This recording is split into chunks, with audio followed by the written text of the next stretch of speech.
লক্ষ্মীপুর জেলা জামায়াতের নায়েবে আমির ডাক্তার ফয়েজ আহমেদকে নিজ বাসায় গুলি করে হত্যার ঘটনায় শেখ হাসিনা, সাবেক সামরিক উপদেষ্টা তারেক সিদ্দিকী সহ ৪১ জনের বিরুদ্ধে আন্তর্জাতিক অপরাধ ট্রাইব্যুনালে অভিযোগ দায়ের করা হয়েছে। বৃহস্পতিবার ফয়েজ আহমেদের ছেলে ডাক্তার হাসানুল বান্না চিফ প্রসিকিউটর কার্যালয়ে এই অভিযোগ দাখিল করেন। আসামিদের বিরুদ্ধে মানবতা বিরোধী অপরাধের অভিযোগ আনা হয়েছে।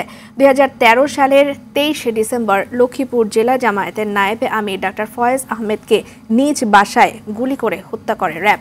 হত্যার পর তাকে বাসার ছাদ থেকে নিচে ফেলে দেওয়া হয়। গভীর রাতে শহরের উত্তর তেমোহনী এলাকায় এই ঘটনাটি ঘটে।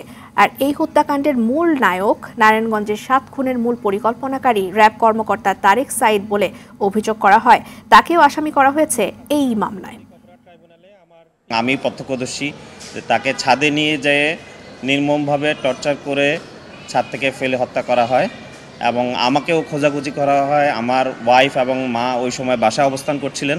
তাদেরকে দীর্ঘক্ষণ মানসিক টর্চার করে আমার অবস্থান সম্পর্কে জানার চেষ্টা করা হয়। যারা ওই কিলিং মিশনে ছিল, অপারেশন করেছিল এবং যাদেরকে বাঁচানোর জন্য তারা তো ছিল আসলে অপারেশন টিম, কিন্তু আসলে সেই অপারেশনটা অথরিটিতে তো ছিলেন তৎকালীন প্রধানমন্ত্রী সহ স্বরাষ্ট্রমন্ত্রীদের নেতৃত্বে সারা দেশব্যাপী মাস্টার মাইন্ড কর্নেল জিয়াউল হাসানের নেতৃত্বে তারেক সিদ্দিকীর প্ল্যানিংয়ে যে হয়েছিল, সে প্ল্যানিংয়ের পার্ট হিসাবে তারা এক্সিকিউট করেছিল।